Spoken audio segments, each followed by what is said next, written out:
Hello, my name is John Miller of Merriwether and Williams Insurance Services, where we specialize in surety bonds and insurance for contractors and industry. For over 20 years now, Merriwether has provided professional and technical assistance to construction firms of all sizes, and today's program is going to focus on some basics of selecting a financial reporting format, formatting financial management reports, and also developing a strategic financial plan. There are four basic phases of accounting to remember as a starter here. Number one would be the recording of entries, transactions on the books. The second would be classifying those entries as either expense or revenue items. The third would be summarizing those entries in a ledger format that is easily translated into what we're going to talk about in a little while, balance sheet and profit and loss report, and then interpreting the data that you've compiled for management purposes. Now, the key to all of this is proper communication.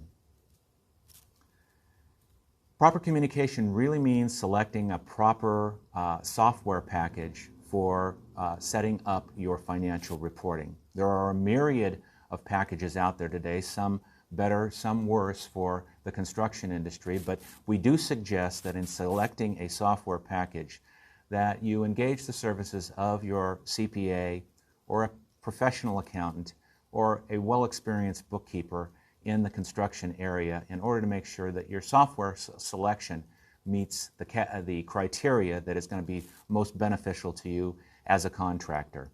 The software above and beyond all else needs to be easy to use. It needs to be comprehensive in nature. It needs to be consolidating in that you can easily transition historic results into the new software format or platform and move forward. Obviously, it needs to be automated, cloud-based, and secure. Compiling a financial statement and implementing your software requires a few steps of organization that we highly recommend. Number one, it starts with proper project planning. Have a plan for implementing the software. Most software providers actually will help you in that area with various tutorials and suggestions for implementing their product. You would want to assign a project manager. Now, that could be an internal person or it could be an external resource through your CPA or PA. You want to begin to map the data, old data into the new format, configure the application so that it can optimally produce the type of reports, custom reports that you're going to require as a contractor, and then begin training. And we highly recommend that your training process be set up with milestones, tasks, and an endpoint, a designated endpoint for accomplishing what it is you want to do in terms of implementing the system of automation. Now let's talk about financial reporting. I like to kick this discussion off with kind of a marketplace reality, and that is that approximately 10% of construction firms fail every year. Of that 10%, 80% of those failures are tied to the not having recognized significant budgetary issues that led to business failure and or being able to make adjustments for broad macroeconomic issues, fluctuations in the economy, in other words. Timely and accurate management reporting is essential to dealing with budgetary issues and economic fluctuation. Now, the best reporting is targeted towards the executive level of your company, where I'm going to spend most of my time today, or all of my time really, talking about, but also project level reporting. There are three constituencies that are served by your reporting process. The first one, of course, is the executive level, the management level. The other important constituents are outside of your company, your surety underwriter, and your sources of lending. Also, you've got your internal supervision and ultimately your employees. Key reports to manage by starts with your balance sheet and your profit and loss statement. The second key report that we are going to talk about today is your work in process spreadsheet. And finally, cash flow management, a cash flow spreadsheet. Now, the balance sheet in and of itself is what we refer to and is broadly referred to in the industry as nothing more than a snapshot in time. It's not a forward-looking report. It's one that basically freezes your knowledge of where your company stands on any given day. Its components are your assets, which are your resources, your liability, which are your obligations, and your equity, which is an accumulation of your original estimate and your retained earnings to date. Total assets has to equal liabilities and equity in order for a balance sheet to quote-unquote balance. The balance sheet tells us what cash you have available on a given day. It also gives us an idea as to what your working capital is, and I'll talk about that a little bit further along in the presentation, and what staying power your company has in terms of the strength of its equity base and its ability to withstand fluctuations in your economic outcomes. The second part of the financial statement is your profit and loss report. Again, it's a snapshot in time. The four basic elements to a profit and loss are your gross revenue, your expenses, losses of any to date, and your profitability. Total profit less expenses equals profit or loss. Pretty simple equation there. The profit and loss tells us what your gross profit is, what your net profit is, what your direct expenses are versus your overhead expenses, and ultimately the bottom line profitability, which then is contributed to the equity in your firm. I'd like to share with you a couple of illustrations here. First off, this is our balance sheet. This is our profit and loss report. Sorry about that. We're looking at the balance sheet here. The balance sheet essentially gives us a breakdown of our assets, our liabilities, and our retained earnings picture.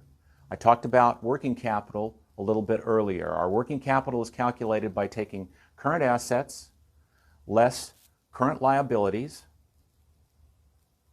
right here, okay?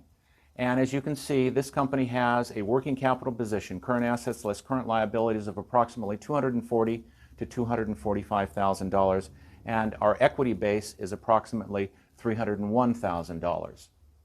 Taking a look real quickly at the profit and loss report, you can see total revenue is $820,000. Our gross profit is $344,000, which is actually a very good gross profit as it relates to total revenue as a percentage.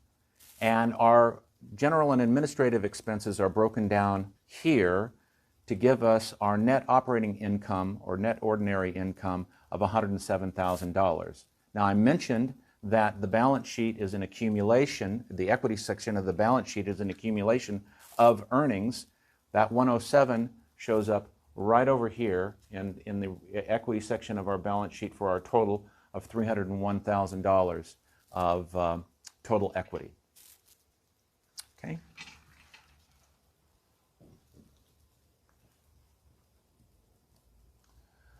Now let's talk about the work in process schedule, which is a yardstick on results. If your balance sheet and your profit and loss statement are a snapshot in time, telling you where your company stands at a particular point in time, the work in process allows you to measure financial results between the points in time that that balance sheet and profit and loss statement are put together. It gives you a weekly or a monthly basis for analyzing your backlog of work in process. The 5 basic elements of a work in process report are contract price to include approved change orders, original estimated cost to include approved change orders, cost to date, billings to date, and revised estimated cost to complete. From those 5 basic elements, you're able to plot the percentage of completion on your overall backlog by dividing cost to date by original estimated cost and coming up with a percentage. how much income or loss has been earned, taking that percentage against your projected earned income on each project and identifying how much you have actually earned on the project. Your true balance sheet position, because you're tracking your billings to date and those billings that are in excess of costs or costs that are in excess of billings, the former being carried as a current liability, the latter being carried as a current asset. And actually you're able to track your actual profit or loss job by job in a spreadsheet format. Here's an illustration of what I'm talking about. What we've done here is we've highlighted those 5 basic elements that everything else on the work in process spreadsheet emanates from. You've got your contract price, your estimated costs, your to-date costs, your billings to date, and your estimated cost to complete. From this equation, you're able to calculate your percentage of completion on each project. In the aggregate, we're about 57.2% complete on this backlog of work. You're also able to calculate your costs in excess of billings, which are carried as a current asset in the balance sheet, and your billings in excess of costs, which are carried as a current liability.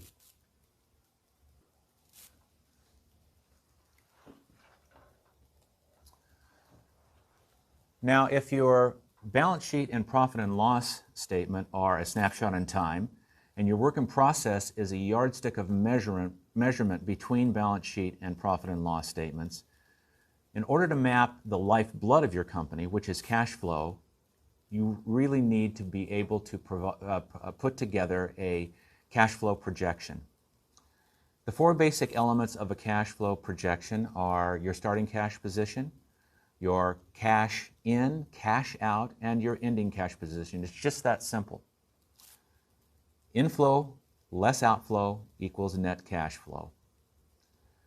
Based upon these elements, you can identify demands on cash, cash shortfalls, and how to manage cash flow in order to address those budgetary issues and economic fluctuations that we talked about earlier in the presentation. Here's an illustration of a cash flow projection. Don't be bothered by what appears to be the complexity of this spreadsheet. Broken down into its component parts, it's really a very simple illustration. Up here, you have nothing more in this first quadrant than a recap of the project at hand. This happens to be a glazing contract, installation of window frames and glass. The contract amount is $430,000. Our direct costs are illustrated right here. Our gross profit is illustrated right here at $66,000 and change. So it's just a recap of the project at hand. When the way this spreadsheet is set up, when we enter these numbers over here, they populate this last column over here on an as-given basis. This is our starting point. Everything that we do in this area right here, all the entries we make, come up to these numbers right here at the end of the day. Okay? The second quadrant of the report I want to talk about is our beginning cash position. We talked about the fact that that cash flow projections are based upon beginning cash, cash out, cash in, and your final cash position. The beginning cash position on this report is here, for example, $70,000. That's the working capital position of the contractor going into this project. Current assets less current liabilities. Okay? The accounts receivable essentially are represented by the receipt of progress payments throughout the life of the project on this second line in this quadrant of the report. And as you can see here, our working capital position at the beginning of this project against the expenses that we are facing at the beginning of this project, which in this case is the purchase of long lead items in the form of custom window frames and glass. The cost of these items outstrips our immediate cash availability. Therefore, we're having to go to our working capital line of credit and take down $100,000 so that our working capital position going into the project in week 1 is approximately $170,000. Now we can essentially self-finance the cost of the materials, the cost of our bonding for an ending cash position right down here in week 1 of, I believe that's $63,000. I'm having a hard time reading on the illustration, but $60,000 to $65,000 I think is the number there. Now, the thing to remember about the cash flow projector, and this is what makes it very simple, is if you look at this number right here, our ending cash position in week 1 becomes our beginning cash position in week 2, and so on and so forth as the projection is carried out across horizontally here. When we get to week 9, we actually, prior to our week 1 here, we had billed for our mobilization, which in this case was 10% of the contract price less 5% retention. So we have in week 9 $40,000 for mobilization coming in. Our cash position in the aggregate and our progress payment coming in at that time is not enough to finish paying off our cost of materials, which are being delivered now at this point in time. The remaining 50% is due in week 9. So we tap our bank line for an additional $100,000 in order to finance that material purchase, and we end up with a ending cash position of a little over $100,000 to face the challenges of financing the project, our labor budget, going forward. Again, ending cash position becomes beginning cash position for the following week, so on and so forth. Now, and you have to understand that we've condensed this, we squeezed down this illustration so that it's not week 1 through week 28 in succession. By condensing it down, we can show you where progress payment, the actual first progress payment comes in. I want to say that is week, what is that on the illustration there? I can't quite tell. June the 14th, let's say, okay? 101,000 progress payment comes in addition to our available cash. Lo and behold, all we've really got is payroll expense there. We're in a real nice ending cash position after that first progress payment. And of course, we progress along out here to a point in time where we end up with free cash flow at the end of the project of $103,000. Now, the magic in all of this is that for this particular project, our costs held all the way through. Now, if you remember now, our gross profit was $66,000, and 50% of that, roughly, was tied to our general and administrative expenses. So our net profit margin on this project is $33,000.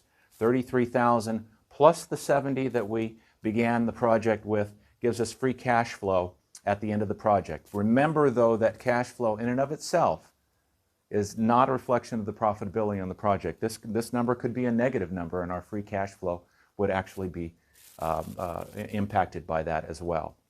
So that's what a cash flow projection looks like. Again, I'll say this is a balance sheet an illustration that loads from beginning to end. You plug in the variables. It can also be done on an aggregation of your overall work program, not just on a project-specific basis. I would also add that as you're going through the process of prosecuting the project, you're going to have field management or project level reports that might affect these cost factors in here, either increases or decreases. By using cash flow management, you can make adjustments and understand what the impact is on your overall expenses week by week or month by month, depending on how you run this report. So again, it's the basis for tracking the lifeblood of your company.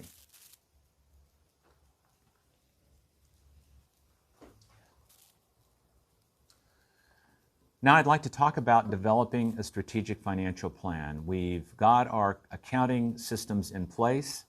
We've got our management reporting, our basic management reporting in place. Now, developing a strategic financial plan around our target market is sort of the next step in all of this.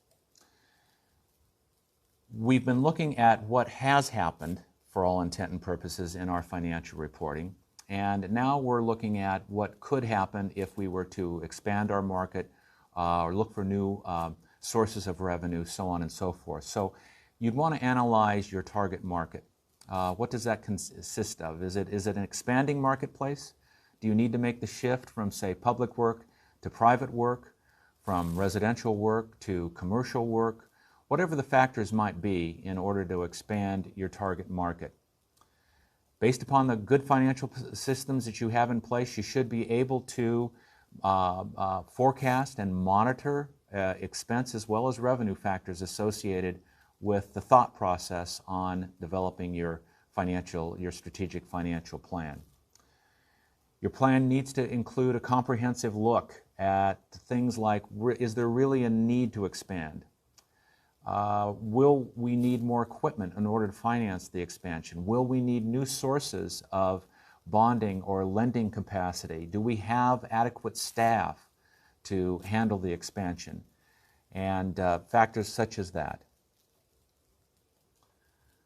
You'll want to take certain steps in linking budgetary considerations to cash flow, working capital, and revenue and net income. So again, going back to some degree to the previous slide, and looking at your strategic market, your sources of income, you are going to ask questions about what are our potential sources of income beyond what we're working with right now. You're going to look at that marketplace, and based upon historic results, you're going to apply fixed costs as you know them. Now, for a startup company, you may have to go to some degree with estimates on fixed costs. You're going to determine your variable costs, again, based either on historic or well thought out estimates. You're going to need to analyze and look at what contingency funding you might need. Sources of additional capital through bank lines. Do you have adequate bonding capacity in order to accomplish what it is you want to do? And from there, develop a profit and loss statement on a projected basis. To break it down in a little more detail, we suggest coming up with a process map. And I've got 6 topic headings for a process map that I'm going to share with you. Now, as I click on each one of these, I'm going to pause for a moment so you can jot some notes. You can pause the video and jot some notes on some of the supporting points to each one of these process map milestones. Number 1 would be mapping your potential sources of revenue. Number 2 would be to determine your variable expenses, either again on historic results or your best estimate of what your variable expenses might be. Number 3 would be to identify your fixed costs. Number 4, contingency funding.